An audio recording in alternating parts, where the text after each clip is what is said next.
Hello and welcome to A Celtic World, a YouTube channel and podcast that loves the fact that we are everywhere. And who do I love the fact? No, who's in the house? Oh, I can't express this correctly, but I love the fact that we have both Stephen and David in the house. Hello, Stephen. Hey Gav, how you doing? Nice to be here. Hello David and hello everyone in the comments. Nice to have a bit of a lighter mood about the show tonight, so hopefully it won't be as all doom and gloom as the last few weeks have been. So let's get into it. Let's get into it indeed. Coming at you live from Bangkok and Australia. David's in Bangkok. Hello, David. How are you getting on? Yeah, good. Hey Gav, Stephen. Hi, folks in the chat. Yeah, all good. Yeah, watched the game from the world famous Bangkok Celtic Supporters Club last night. Left, very happy. So yeah, Rangers losing, us winning. Yep, normal service has been resumed basically. We hope. Well, normal service would be resumed if I'd remembered to say from the Tay to the Tiber, Carnoustie to California, wherever you happen to be watching from. You're part of A Celtic World. So yes, hello to everyone in the comments. We'll see all the usuals come streaming in there. We'll be putting up the comments throughout the show. Now then, as I set up my share screen, which I should have done before, what are we talking about? Well, obviously we're going to be talking about this man and this event. Nancy finally gets a break. We'll be talking about to what extent that is true. And obviously we're going to go through the game in great detail. But let's talk about our first reactions, the look of relief on that man's face and to see him smiling. Stephen, only the coldest of hearts could fail to be moved by that. So let's go to you and see if you fail to be You moved. set me up for something here. I see that. Yeah, I think you have to. We all have to remember there's always a human element to this, and I don't think no matter how much of a nutter you were, anybody who enjoyed the sight of him, Nancy trudging off up at Tannadice last week, it looked as if he had the weight of the world on his shoulders, and he just wanted to be anywhere else except there. So I saw some social media clips during the week about him with his family down at McDonald's, ordering some food, and it just really hammers home the fact that this is just a guy with his family in a new country, and we're all shouting for him to get hunted out this country, within a couple of weeks of being there. But I think at times it's a good reminder that there are human beings behind all this. So happy for him, happy for us, mainly that we get the 3 points after a wretched run of form. But happy for Nancy as well. Yeah, I mean, I wouldn't say we all wanted him to get hounded out. The voices are very loud on social media, but there's still a large body of Celtic fans who are just, keeping a relatively cool head despite the start that he's had. And we'll go to David. David, if you just want to pull your microphone slightly away from the direct line of sight of your mouth, that's a wee bit better because it picks up an awful lot, Yeah, did you see that thing about him being at McDonald's? And was he really hassled by people? I didn't have it with the volume up. I just saw the images. And I didn't see it at all. I'm guessing if his kids were there, it wasn't a very happy meal. But the where's the get shite jokes in straight. Get shite jokes straight in. Yeah, well done.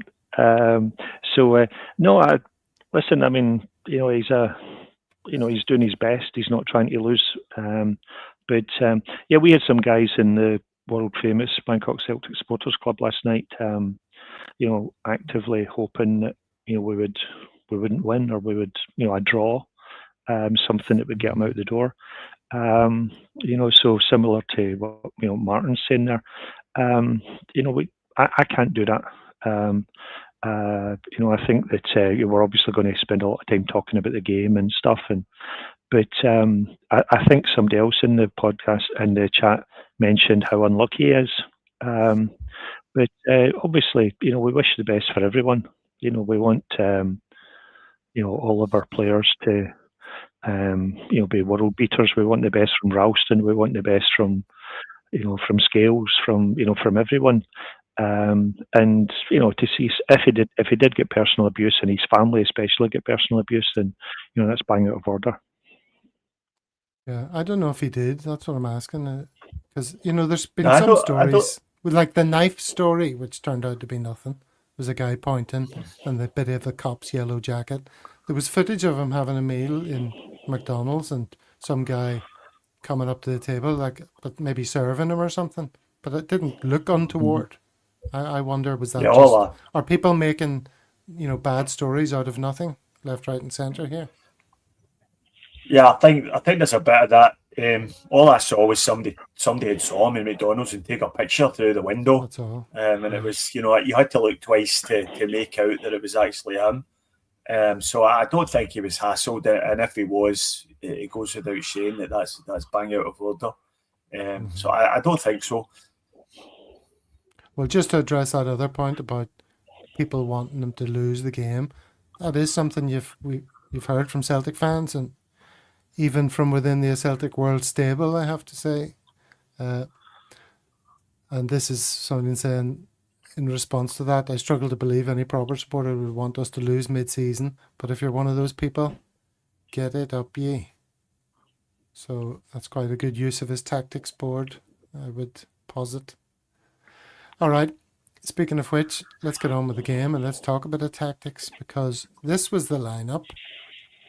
David, some of that didn't make sense to you when you saw it, or what was your reaction to seeing that?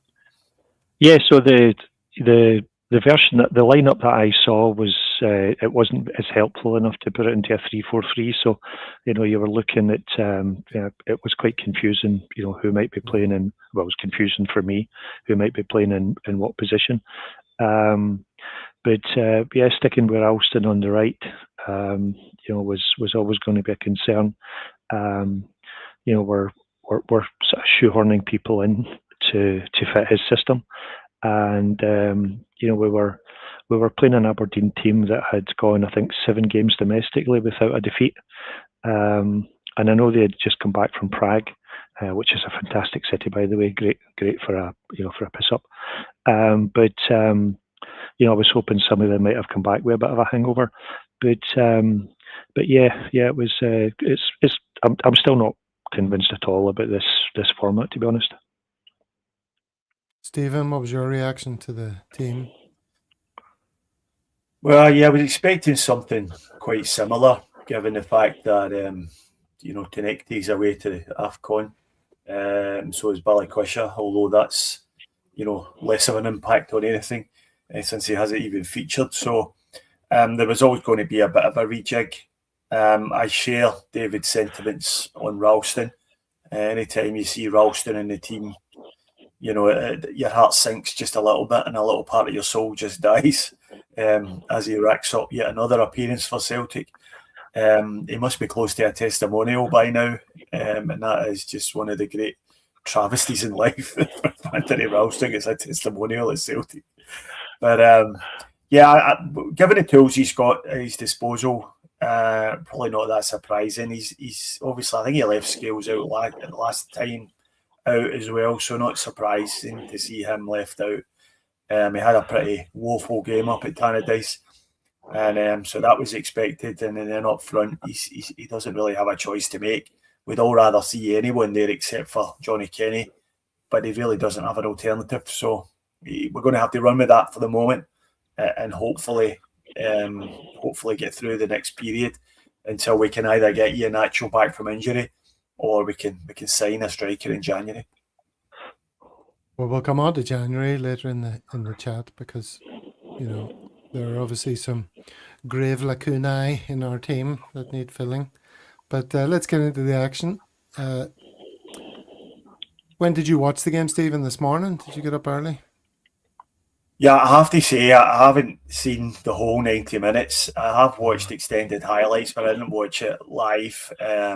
Because it wasn't on BN Sports, there's no way to watch it on delay without knowing the score. So I had to just watch this. I watched the extended highlights today. So if I've missed anything, I apologise in advance.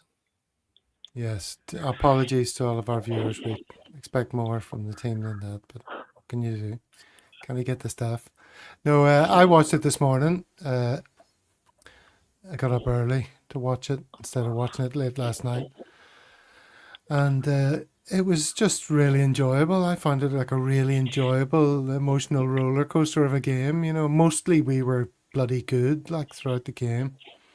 And then you just have that creeping sense of dread that at 1-0, and the more the chances were missed, the more something's going to bite us in the arse. And then, of course, they did. And then you think, well, there you go, that's it. We're just going to see out the game now and fail to break them down, which didn't happen. So, you know, I was jumping up and down. Anyway, here's the game. Let's get into it. 5 minutes. Negrin looks for Maeda. We're seeing this a lot. Maeda getting into space. Crosses the ball to Kenny. We're all thinking, how's Kenny going to react in this game? Well, Kenny connect is what I've entitled that. David, Johnny Kenny. Yeah, Johnny Canny. But you know, like it was just again like heart sinking. You know, it was a perfect ball from Maeda, and unlike last week where he was trying to he wasn't sure what foot to try and miss it with. You know, this was a straightforward one, like you know, like Negrin's goal, just side foot into the net, mate, and it was, you know, the first of many sitters that we missed. But yeah, sadly, nobody was surprised to see him miss it. Yeah, nobody indeed.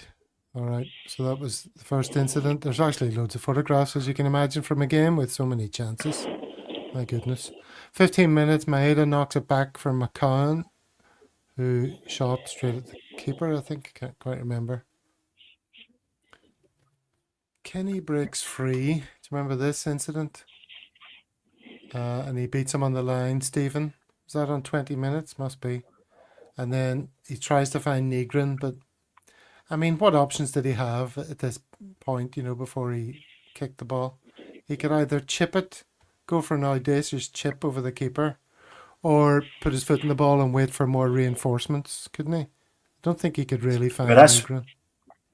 That's what you do, isn't it, though? If you don't have any options, you put your foot in the ball and you get your head up. But one of the things that's always lacking with Johnny Kenny is he doesn't seem to be able to get his head up in situations like that. So I don't know. The boy, I mean, you don't want to go in two-footed on the boy because he's a young kid trying to make his way in the game. And I do think he will have a career as a professional footballer, but just not at Celtic.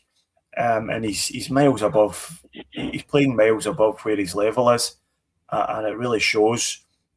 And if you throw into that he's playing with no confidence, his confidence is gone, and he just doesn't seem to be getting anything right at all. It all seems to be going wrong for him.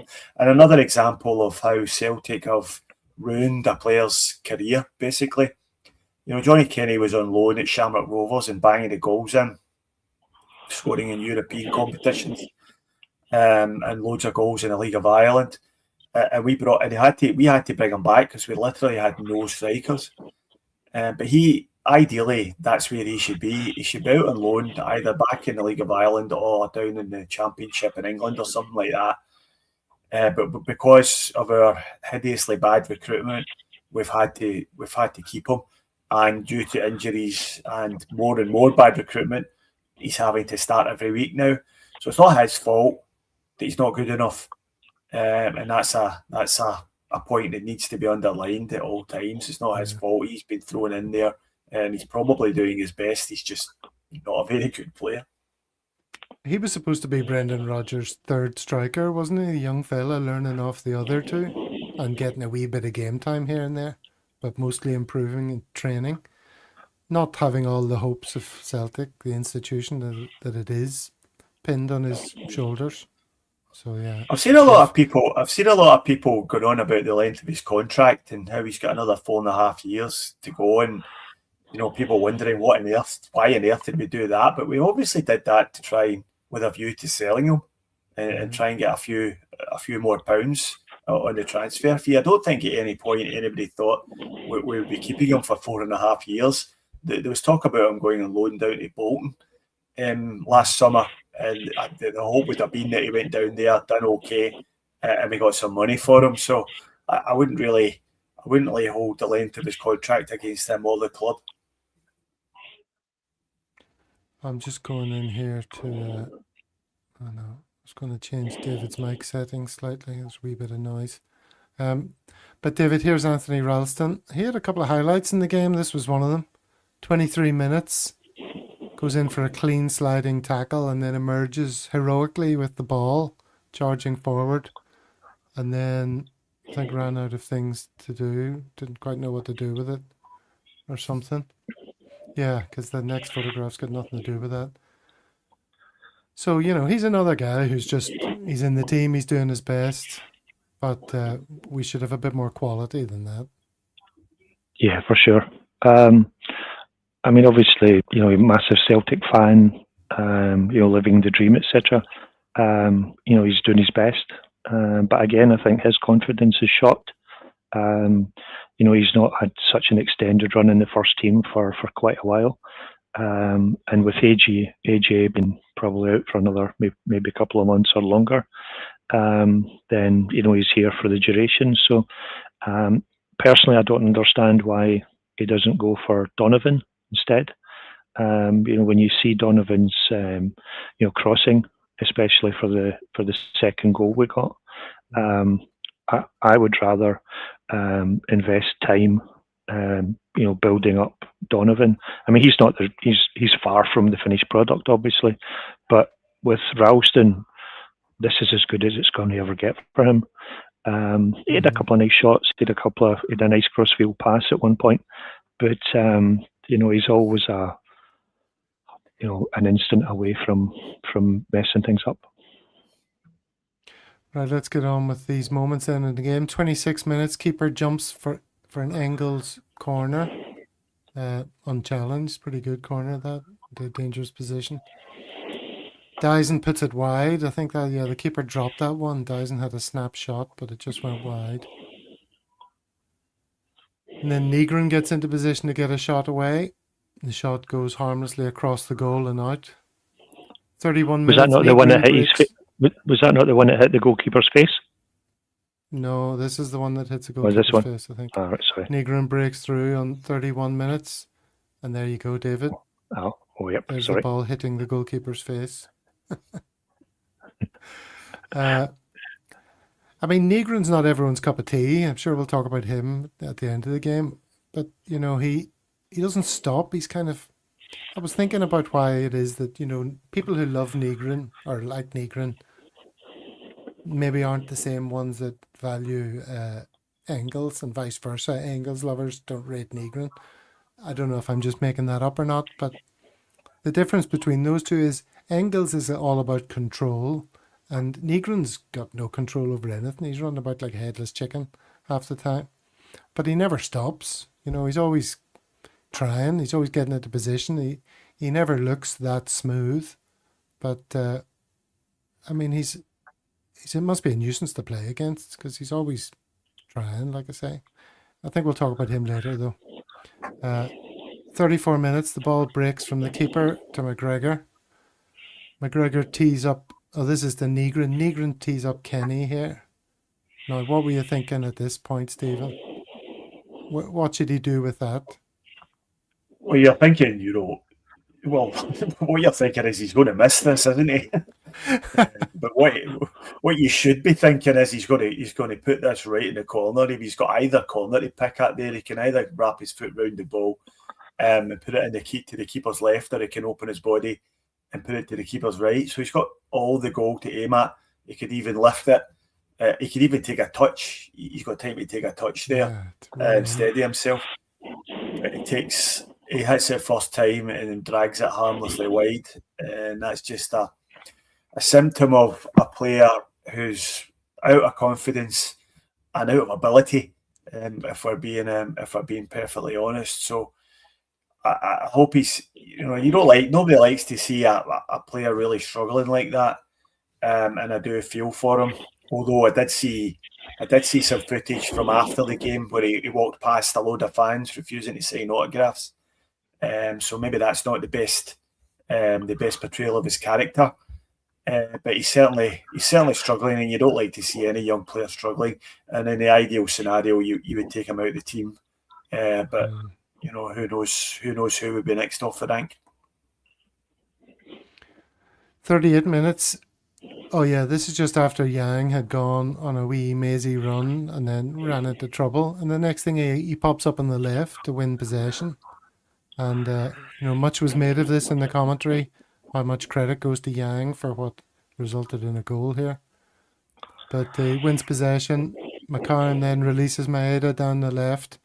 And thankfully, Maeda's cutback comes to Negrin. And Kenny's out of the picture. Negrin has a pretty easy job there. Just guiding it home. Right place, right time, like I say. What's your take on Negrin, David? I don't know where he fits in the team. He's not an out-and-out striker. He's not a right winger. Doesn't seem to be like a kind of number 10. But he's our top scorer, and he gets in good positions. I thought he played well yesterday. I thought his link-up play was good. And obviously, getting the goal was crucial. So I think he's okay, but I just don't know where he's supposed to play, where his best position is. There's some interesting comments in the live chat. Colin Rogers saying Kenny, like Scales and Ralston, are happy just to be there. We need guys like that in the side, hardworking and brave. Santoy responding with disdain. We need guys like Kenny in the side. Flip sake, he says. Stephen. We need people who are more than just happy to be there. Yeah, that's right. I mean, I've seen there's a few things kicking about social media today comparing our team to the team from a couple of years ago, where we had guys like Giacomakis and Aaron Moy sitting on the bench, and now look at what we're reduced to now with Johnny Kenny being the first choice. So we don't need guys like Kenny. As you said, Gav, Johnny Kenny should be the third striker, a guy coming on with 10 minutes to go in a cup tie against Hamilton Accies. That's just to see if there's anything there. And he certainly shouldn't be what he is just now. He certainly shouldn't be first choice striker, and he shouldn't be second choice striker either. Well, so that was us going 1-0 up to everyone's delight, including these jokers, these boys again, who everybody loves. It's great to see them. I love it when they come up. They've started showing other fans, around the stadium, but these two are my favourite by some distance. 41 minutes then, we're only a few minutes to go to half-time, and we're thinking just, let's get in 1-0 at half-time. Let's not lose the head just because we've finally scored. And, of course, this is when Aberdeen start to show a bit. Ralston commits there, 41 minutes, in a dangerous position. And Schmeichel saves. I'm not sure if that was going in or not. Might have hit the post. But there he is, going with his right arm. No problem there. It's the shape of things to come. And then the ball just evades Maeda. This is still in the first half. Towards the end, he gets a shot away, but it goes wide. McCann has a shot in 44 minutes, which stung the keeper's hands, David. But and he got a lot of praise for it. A fantastic shot. What's his name was saying in the commentary. But it was very central, as you can see from that picture. I wasn't as impressed, to be honest. I mean, if you look at where he is, he's in the box. The ball's been passed. I think it might have been Kenny that passed it to him. It just, he's kind of a wee bit of composure, and you're putting the ball, either side of the goalkeeper from there. I know you can see there that there's Aberdeen players round about, but yeah, for me, I think he should have done better. Yeah, and I think that was the last action of the half, was it? Well, there was another great corner came in. And people didn't make much of this, but again, this is Kenny. He's jumping with this bunch of players, and it just sort of evades everyone. And I just think he could have done better there. The keeper was nowhere to be seen. Did you notice this, Stephen, in the game, or did this? Yeah, it's just gone up in a forest of defenders, and really didn't go up with any conviction. Didn't really think he was going to win the ball, and didn't really get there, and it just kind of trickled through. But I wouldn't really be too critical of him for that one. He's not a big physical striker. I mean, he's no John Hartson or Chris Sutton, where you're expecting him to bump people out the way. But could have done better. Okay, we've still got more action in the end of the first half here. If my memory serves me right, Schmeichel punches away this free kick, which then leads to an exciting passage of play. There's a few scary moments, like 30 seconds after that, where the ball's kind of pinging around, but then McCann clears it up. Oh, and it results in this goalkeeper slack pass to the right back, and the players come together, and it results in a red card. Now, any part of you think that was a relatively fortuitous red card, David, or absolute stonewaller? What are you talking about? It was a blatant red card. I watched the BBC highlights this morning, and the commentator, I mean, it's like, get your hand tap off. He's like, I think from that angle, I can see that. I can see this going to be cancelled out. He's not going to get a red card. I think he's definitely not going to get a red card. He was nearly greeting when when it was confirmed. It was an obvious red card. I mean, Maeda's going so fast. He's just take the slightest touch, and and he's down. He had no reason to fall over. He was going to be straight through on the keeper, and obviously, undoubtedly score, possibly. But no, it was an absolute stonewall penalty, red card. Sorry. Yeah, I mean, this is the point, isn't it? There was no malice in it. It wasn't like a professional foul. He wasn't taking down Maeda because he was through. It was just like a physical sort of coming together. In another scenario, in a different part of the pitch, would this have been called out for a free kick? Or potentially let go? Stephen? No, of course. It's a free kick wherever it is in the pitch. Just because it's not deliberate contact. I mean, that's what happens. He gets caught the wrong side. And first of all, I feel sorry for the kid, because his keeper's absolutely sold him down the river with a terrible pass. But once Maeda gets wrong side of him, then the onus is on him to avoid any contact with Maeda at all. And if he contacts him at all, then Maeda's going to go down just purely because of the pace he's running at.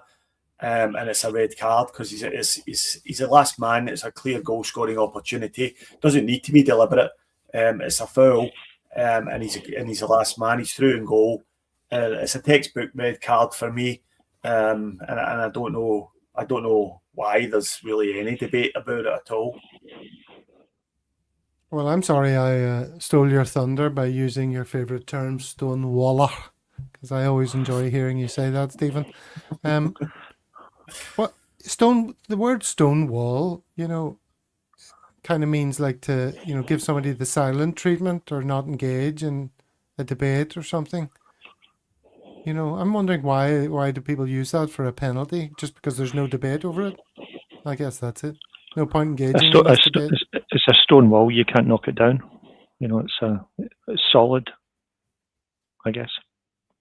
Mm-hmm. Nothing to do with the equal rights movement for New York gay and lesbian people. as in the Stonewall movement. You lost me there, Gav, but yep, I would suggest. I'd suggest not. There was a famous gay bar in New York, in Manhattan, called the Stonewall, which is where their movement for equal rights began in the 70s or something. Right. Anyway, I just thought I'd share that with people. You know, every day is a school day, David. Maybe. All right. The Nutty Professor, says Brian. Well, don't worry, I'm working on those extra kilos. Don't worry. They'll be gone soon. I'll take this fat suit off. All right. Cross from the left on 45 minutes. We're into the second half here. And amazingly, we started the second half brightly. I was expecting Aberdeen to come out fighting like Dundee United did. But we started really well. And the cross on the left makes its way to Trusty after a little flick, I think, from Maeda.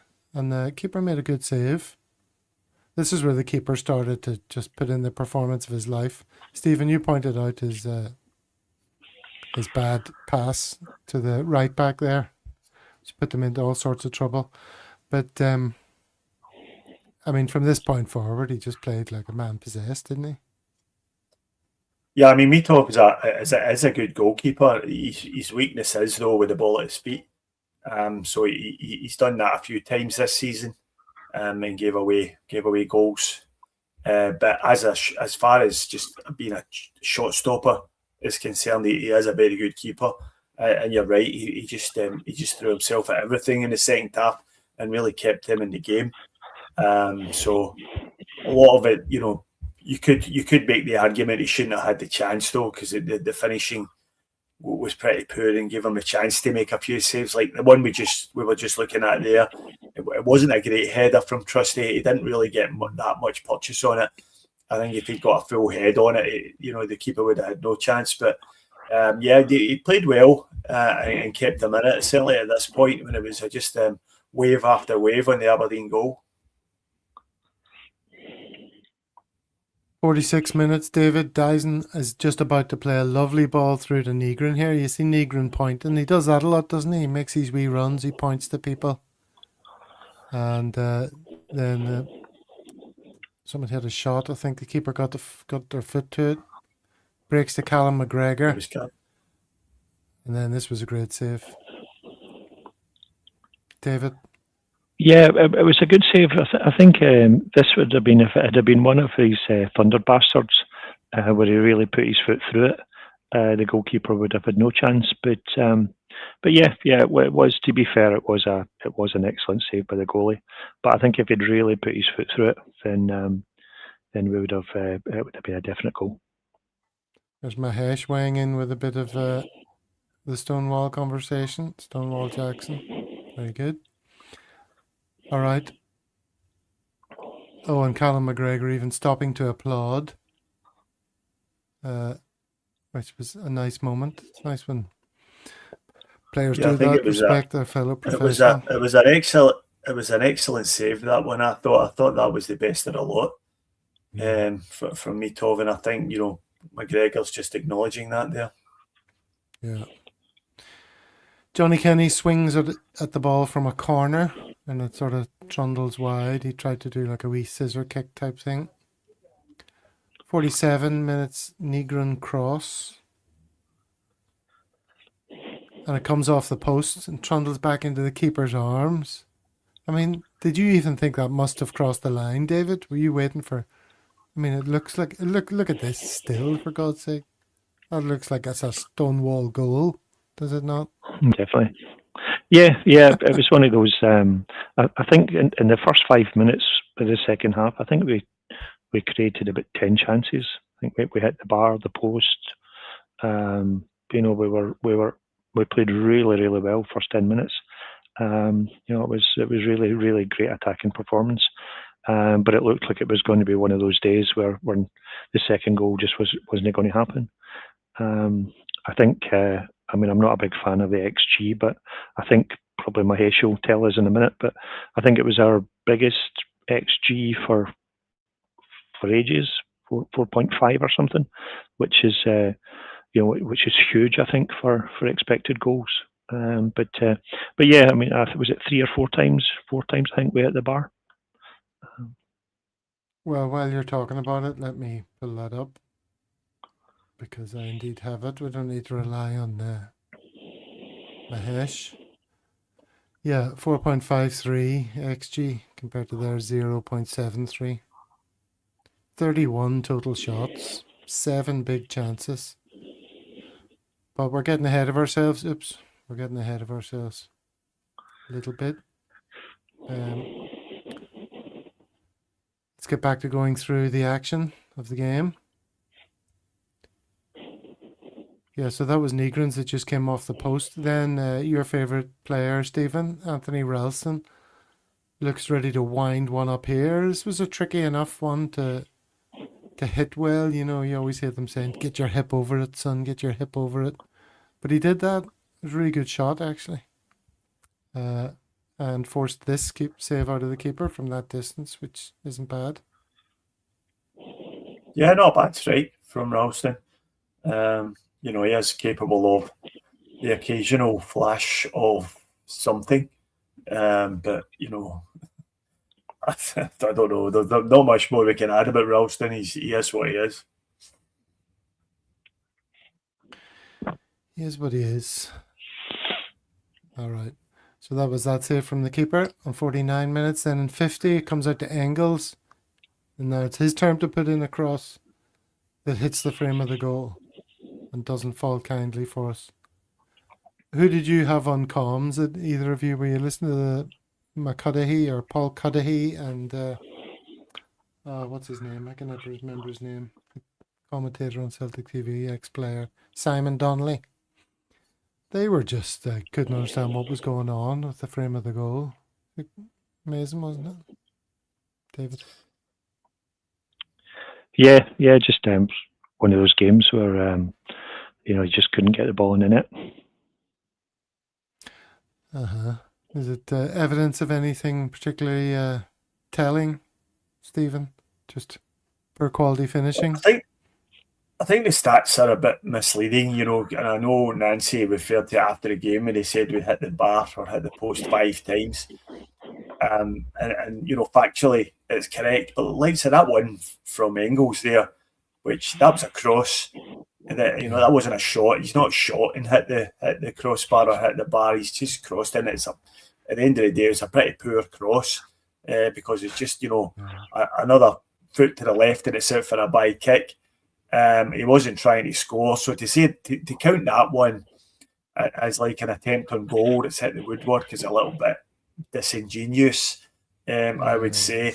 But that's the word. I think, yeah, it does. Absolutely, it does. It speaks to the lack of finishing ability we have in our team at the moment, and you know the fact that we start to panic when we don't get a second goal, for good reason, really. If we've seen what's happened in the last few games, so it's all those things together. But if you had a Kyogo type striker there yesterday, he'd have walked away with a hat trick at least. Well, there you go. There's Steve telling it like it is. None of this nonsense with the massaging the stats. All right, let's carry on. So that was hitting the frame of the goal on 50 minutes. Here's Engels again on the other side, putting in a low cross, but the keeper got in the way before Kenny could. And a similar story from this side. Keeper gets another good touch on a cross from the left. This is Engels heading the ball, meeting it like he did the other day. A bit less of a dive, more of a standing header, but at least this time he beat the keeper and got it on, well, not quite on target, David, but he got it past the keeper, but off the post. Well, I think this was another one. It was a fantastic cross by KT. I thought this yesterday was probably Tierney's best game since he's been back. He was well deserved man of the match. He put it on a plate for Engels, and Engels would definitely be disappointed he didn't do better. He had most of the goal to aim for. He did sort of keep it away from the goalkeeper, but that was a bad miss for me. But no, Tierney just put on an absolute plate for him, and but it's great to see Tierney back and towards his best form. Yeah, it was good. 62 minutes. Tierney is about to put the ball into a dangerous area again. Don't know what happened to that one. This is Nygren shooting just wide. Just so many incidents. 72 minutes. Forrest and Engels. Nice bit of interplay down the right here. Touched it to each other a couple of times. Which then came back to a shot from Forrest, which was saved. So it's all looking good up to that point, right? We're watching the game. We're 1-0 up. It's Celtic attack after Celtic attack. The commentators on Celtic TV are saying, oh, this would be a good opportunity to get a few goals, wouldn't it? I'm thinking, oh, Jesus, don't say that. It's 1-0. I've still got that feeling in the pit of my stomach that, 1-0 is not a good lead for this team. And, the slightest fucking thing. And the whole complexion could change. And then Maeda seems to do well winning the ball back, but ultimately it breaks to them and they just pick it up in such a nice area, and suddenly this situation is facing us. And that player there plays a very nicely weighted ball, which the guy just runs onto. And, well, Stephen, talk me through our international goalkeeper's effort to save that shot centrally on his goal. Yeah, it wasn't a good effort from Schmeichel, but just going back a couple of slides there to where Maeda loses possession there, just below where Maeda is, you'll see there Liam Scales, and what happened is when Maeda went into the challenge, it looked as if he'd won the ball. Liam Scales overlapped him to look to set up an attack. And this the sports scene, during the sports scene highlights, I think it was Jackie McNamara made reference to this, and that's what left us short at the back. The fact that Scales has did that. Now, whether he's being told to do that, I believe he is being told to overlap as much as possible, but that's what left us short at the back, and they were able to. By the way, I thought Maeda was fouled as well, so I thought that should have been pulled back for a foul. But then once they're broken on us, the guy just gets in behind Trusty, and Michael just makes a bit of a mess of it. Doesn't get down quickly enough. You can see from the picture there, he's sort of half up, half down, and he's got an arm to the ball, but not strong enough to keep it out. So he'll be very disappointed with that one. He'll be very disappointed with that, David. That's what people say when they don't want to say he absolutely spunked it. Yeah, it was very poor. It was the same as the goal actually the spunk. I don't know if you've seen, there's a movie came out, I Swear, about the sort of based on a true story about the guy with Tourette's, and without spoiler alert, spunk in the coffee is the catchphrase of the film. It's a tremendous film, by the way. I would encourage anyone to watch it. You must remember that one from back in the day. It was the guy's name's John Davidson, isn't it? Yeah. I saw the original. I saw the original documentary when he's walking in his supermarket with his mum. Looked like he's the guy. And he just turned around. Does he go on holiday then with a couple other fellas? Do they go on a little break? Two other guys with Tourette's? They go and stay in a caravan and stuff? No, was that not The Hangover? No. Scottish fellas going to Largs or somewhere, and the three of them all got Tourette's. And it's a brilliant film, absolutely brilliant film. I'd recommend it to anybody. I Swear. Okay. Yeah, really, really good. Going back to Schmeichel, it was last weekend. It was the same. I felt his attempt at trying to stop the shot with his wrong hand. It's a bit like the Hun goalkeeper doesn't like going down on one side. He's very slow, and I think the clip you showed there of him attempting to save it was pretty weak, to be honest. Yeah, he's not having the best of time just now, and I think there's a lot of people quite rightly clamouring for Sinisalo to come in. Mm-hmm. Okay, well, yeah, we'll maybe talk about that in a little moment. Now, Donovan, the substitute, gets the ball wide here. 87 minutes. Nothing really happened prior to this. There was a few sort of half chances and stuff, but it was mostly just an exercise in anxiously watching and hoping something's going to happen. And so, to the manager's credit, Donovan is on as a sub. Maybe he could say because he whips in crosses better than his counterpart. But he does. He whips in a beauty here. It misses a couple of people, and then you think it's another chance gone wasted. But then KT's just there. He's just there at the far post to nut it in. And scenes of immense joy erupt all over the world. Right, Stephen? Did you jump up, spill your spunk? Yeah, it was. I thought there was something funny about my coffee this morning. It was a bit salty. Yeah, so it was relief. It really was. But just to echo what David said earlier, I thought Kieran Tierney was first class. Probably the man of the match, and deserved to be the match winner. Although we went on to score again. And he scored that. I think that's his third goal of the season, which for a defensive player is a pretty good total. At this point in the season, so I think it was great to see the team rallied again after we conceded the goal, because that's been the criticism up to now is when we concede a goal we fall apart, and we certainly have.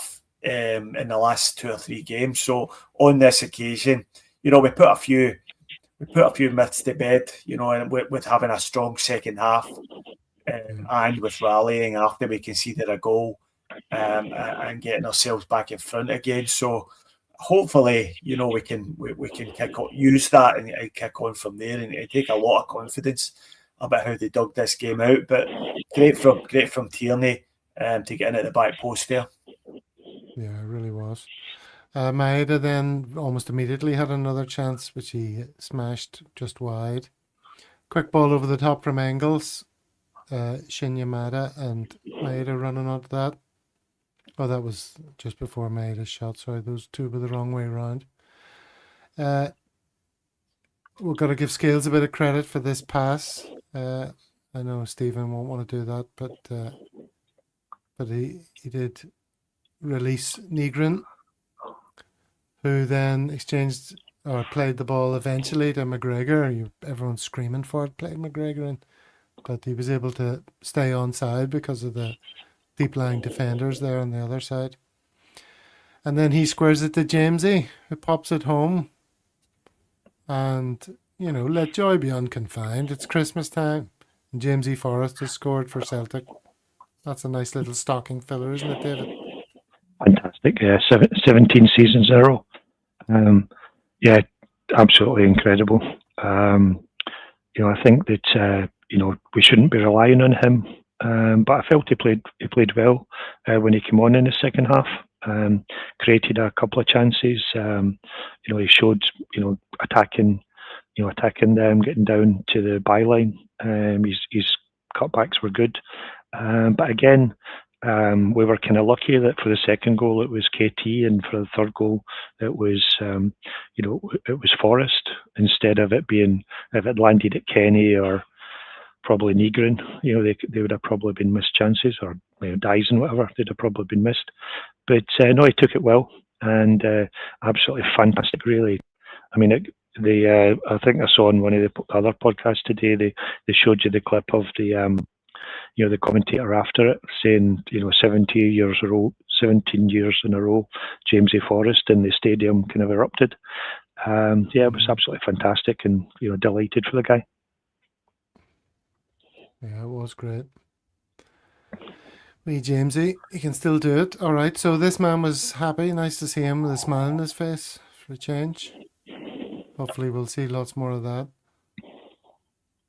Oh, no, what's that? 93 minutes off the bar again. Anyway, those are slightly out of order. Apologies for that. Yeah, so. Right, so where do we think this leaves Nancy? You know, we saw some comments there in the chat saying, this guy's still a clown. Oh, there's another one. He's clueless. He's an idiot, says Monty. Somebody else was still calling him a dud. One game isn't enough evidence to go on, is what they'd be saying, which is fair enough, but it didn't stop a lot of people using one game to declare him a dud. Plenty of fans did that. Where are we now with Nancy, Stephen? Have you seen enough now that you're thinking there are positive signs, there's something to build on? Let's see how we go getting through to January, and then let's see how he's backed and what we can do with the striker, for example. Yeah, I mean, it's a step in the right direction, but it is, what's been said in the comments is perfectly true. It is only one game. And the sort of analogy I like to use is he's dug a massive hole for himself and he's just taken the first step to climb out of this hole. But there's a long, long way to go before he can get out of the hole and into level playing field again. And a lot depends on what happens over the next couple of weeks. We've got a tricky game next week against Livingston on the plastic pitch. And he's got a whole week to work with the players now, so that excuse is evaporated. So we should see improvement again in that game. We should see players a little bit more comfortable with his system, and we'll have to win that game. And if we don't win that game, then he's back to square one again. My personal view on Nancy has not changed, really. I don't think, I never thought he was the right man for the job. And I think he's just in the wrong movie at the wrong time. But what I do think is there is absolutely no point in changing the manager just now, because the same people who picked Nancy would be picking the next manager as well. So for me, we have to just suck it up just now and see what happens. I hope that they sign a couple of players for him in the January transfer window, but I'm not convinced they will. I think the sort of risk-averse nature of this Celtic board will kick in again, and they'll look at the very real possibility that Nancy might not finish the season at Celtic, and they'll use that as an excuse to rein in the spending. I wouldn't be surprised if it's mostly loan signings, but I'm not 100% sure. I'm not 100% convinced that they're going to back him with real cash for real quality in the transfer window, and that's what this squad needs. He is working with a really, really poor squad, the poorest we've had in years, and as we've seen, Brendan Rodgers, who's a far superior manager to Nancy, struggled to get a tune out of this squad, and I think any manager would struggle to make anything out of this squad. Martin O'Neill managed to get some results just by making it hard to score against. And I think that's maybe there's a lesson there for Nancy, is that we are still too easy to score against, as we saw on the weekend when a 10-man Aberdeen got themselves back level again. So that's something he needs to look at. But really, I don't think that much has changed. The hysterical reactions have calmed down a bit and should calm down a bit. And we'll just need to see what happens over the next week. But if we were to drop more points at Livingston next week, then it'll all fire up again. Okay, you say your views on Nancy haven't changed. I would echo that sentiment. My views on him haven't changed either. But, I'm seeing in each time we get more evidence, there's more evidence in his favour. Started off, obviously, very poorly, and his run of results has been very poor. But we're building blocks of, some nice passages of play, and we're playing better for longer as each game goes on. And I don't know if he's the right man for Celtic, but I'm not saying I think he's really not. I think he's got a chance, especially if we do go out in January and plug some of these gaps and get the kind of centre back he wants, the kind of striker we need. If we were to get those couple of things in January, the picture could be very different. So I'm maintaining a cautiously optimistic point of view. David, where are you at? So this time last week, I was wanting him out the door before the end of the podcast. I must admit, for me, the jury is still very much out. I think Aberdeen is the first team that didn't try to test our non-existent defence. And after they scored yesterday, they actually had a couple of sort of half chances. There was one of the clips that you missed was one of the clips you didn't show was another sort of attempt by Schmeichel to block a shot where again he didn't cover himself in glory. So I think that the defence is still horrifically weak, and it's far too easy to penetrate. I mean, it was a basic through ball that caused a goal. So for me, the defence has to be sorted as a priority. I also share Stephen's views that I'm not expecting us to spend big in the transfer window. I mean, the transfer window opens in 9 days. We need a striker urgently. We need a right winger. We need a right centre half. But this is based on us playing 3-4-3. So if he gets his jotters in January, then probably the next manager isn't going to do a 3-4-3. So we'll end up having square pegs and round holes again. So I'm not expecting anything from this board. For me, it's still very much the jury is out for Nancy. I would take Martin. I don't know. There was rumours that Martin O'Neill was offered the job back, and he knocked it back. I don't know if that was. I don't know how much truth is in that particular rumour, but yeah, for me, I'm still not confident. And it's interesting. We don't see McGregor in the post-match interviews these days. I'd love to have. Keep saying, yeah. I'd love to have seen him. Conspiracy theory things because I think. Yeah. But I think it's something that would be quite interesting to follow up. Yeah. Well. Anyway, Sinisalo, here's a little tweet. Has been due an opportunity in the side for a long, long time, and he's still due it now. Somebody in the comments pointing out, of course, it's Livingston up next with their pitch. Stephen, do you think Nancy's going to give Sinisalo a run out? I don't think he will. No, I think they're going to stick with Schmeichel for now.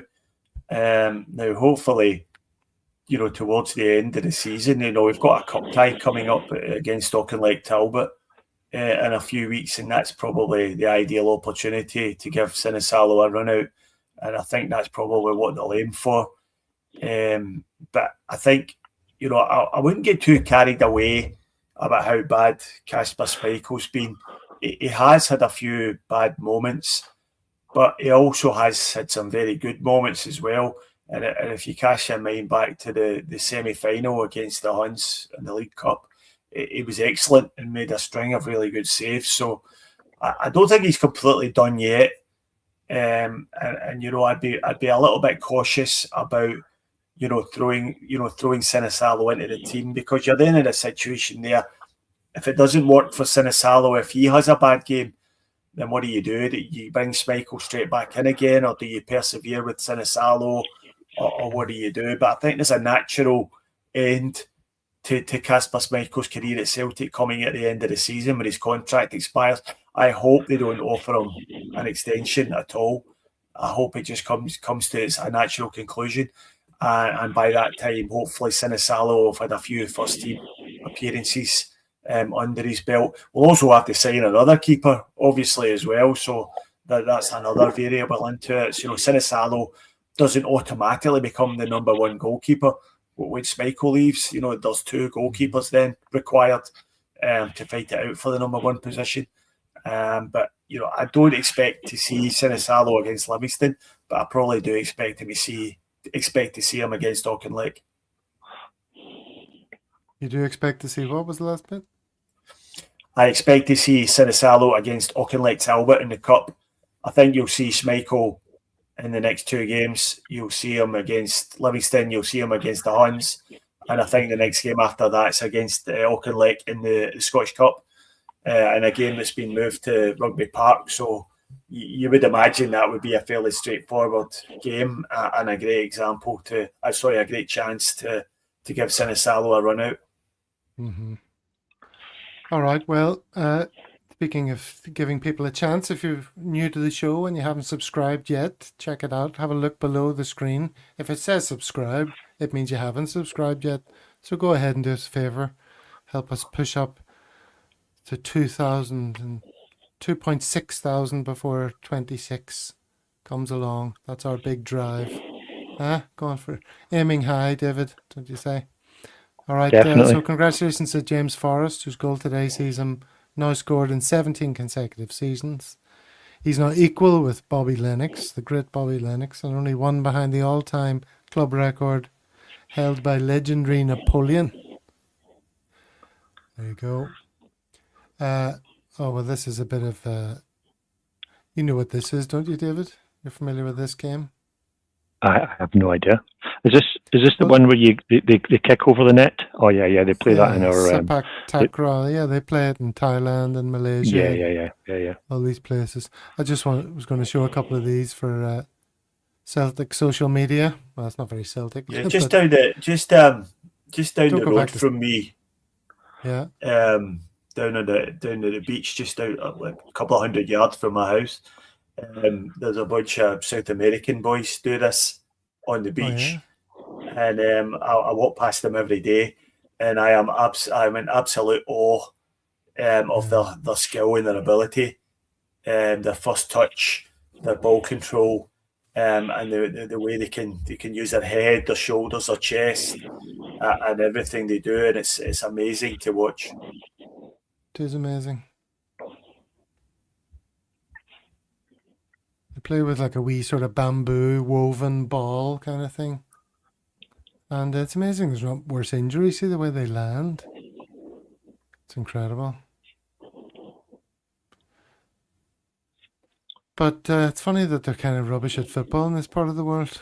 The actual game, to be fair. Most of them are.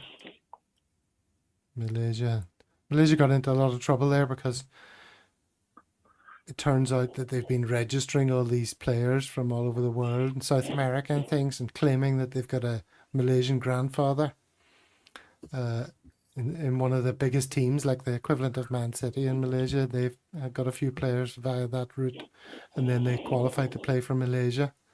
And Vietnam, who got hammered by them recently, which never happens, were like, who are all these Malaysians in your team? They don't look bloody Malaysian. And they've looked into it, and it's absolute nonsense, it would seem. Completely concocted family trees, David. That's not cricket. Well, maybe Scotland could take a leaf out of the book, get some... I don't know if this Harvey Barnes is sort of the standard we should be looking at, but no, I think fair plays. Let's get let's get as many decent players in as we can, and then work out the rules after we win the World Cup. Mm-hmm. They can't take it back off us, can they? International football is just rife with corruption. It really is terrible. The sort of the way of the World Cup, and I had a notion to try and go to take in a Scotland game at the World Cup, but the cost involved is just astronomical, and it's ridiculous. It really is. And there needs to be a line in the sand drawn with FIFA, and the money they're charging for match tickets, and the fact you have to buy a ticket. If you want to buy a ticket for a group stage match, you have to buy a ticket for the next stage of the competition without even knowing if your country's going to be in it. And if your country doesn't get there, then they refund you that money minus an admin fee. So the whole thing is just ridiculous, and that I think it can't be too long before it all collapses round about itself. Yeah. Well, at least they awarded a very meaningful prize to a very deserving recipient, David. Yeah, bollocks. Yeah, just I mean that the corruption is just off the scale. Apparently, in the group stages, the average price for a car park to park your car is $250, like 200 quid just to park your car. I mean, it's absolute nonsense. It was on my bucket list to go to World Cup with my eldest son. But to get from here, from Bangkok there, and from him coming from Glasgow, and it's just horrifically expensive. So he's going to go himself. So, but yeah, it's so ridiculously expensive. It's really it's utter nonsense. Even the real prices that FIFA are charging. The cheap seats went from $60 to I think $150 or $200 for the cheap. I mean, it's utter nonsense. Next one's in Spain and Portugal, isn't it? That might be a bit more affordable. Yeah, but they've got games in Uruguay as well because it's the 100th anniversary. So you get Spain, Portugal, Uruguay, and somewhere else. It's just a farce. It's like one of those reality TV shows that's gone mad. And the one after that's Saudi Arabia. So yeah, yippee. That makes an awful lot of sense, doesn't it? Yep. Money. Yeah, just before we go here, Monty, got a big shout out to the Celtic Collective, who were absolute quality on Sunday. Just seen some clips for their gathering at Celtic Park on Sunday, and I felt proud of the guys. Good stuff. Did anyone see that? Yeah, saw the clips of it. Yeah, it was really well done. It's a huge crowd. Really well attended before the match. Did you listen to any of the speeches? I did not. Yeah, really good speech by Paul Quigley from the Celtic Collective.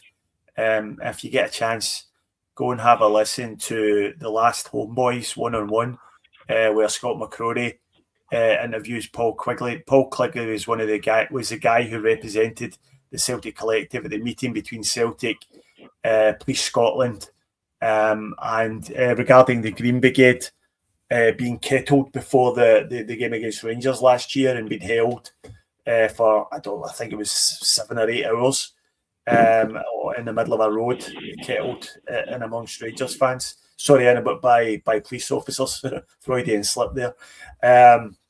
And he was excellent. Paul was excellent, and he gave another excellent speech on the weekend there. So there's some really good guys are coming to the fore with the collective, and despite the best efforts of the club to criminalise and delegitimise the collective, I think that the campaign is going from strength to strength, and I think the fact that Peter Lowell has slithered away under a rock is a testament to that fact that it's getting more and more impactful. Monty here saying he enjoyed the guy Peter, who was funny, pointing out his phone wasn't a knife. That's Peter from Kerrydale Street, who was on our show, one of the two guys from the collective. He also made a great speech that seemed to go down very well. Yeah, so fair play to them. Got to keep up the pressure. So I mean, that story about that story about the knife was just farcical, wasn't it? And that made it onto the pages of the Daily Record. And you're looking at that picture, saying, how can anybody look at that picture and think that there's any knife involved in that? You'd have to be, something I couldn't work it out. I was watching it for ages, thinking, where do they even mean is the knife? I couldn't until I read the words, and they said no, they're talking about the wee sliver of yellow, and then they think the handle. You can. I mean, I just couldn't even see it, at all. But you can guarantee that'll be taken further. And I wouldn't be surprised if someone ends up getting their door kicked in the early hours of the morning because of that. Franny with the final word here, I think. We're trying to stick the knife into Celtic. All right, lads. Well done, everyone. Thank you very much, everyone in the chat, for all your comments. If you can think of a way of describing our conversation today, please drop it in the comments. Oh, here's one. No, that was just a joke. All right. Until next time, everyone, thanks very much for being part of our Celtic World, and we'll see you on the next show on Thursday. If you want the tactical review that's coming up shortly in an hour and a half or something, watch out for that.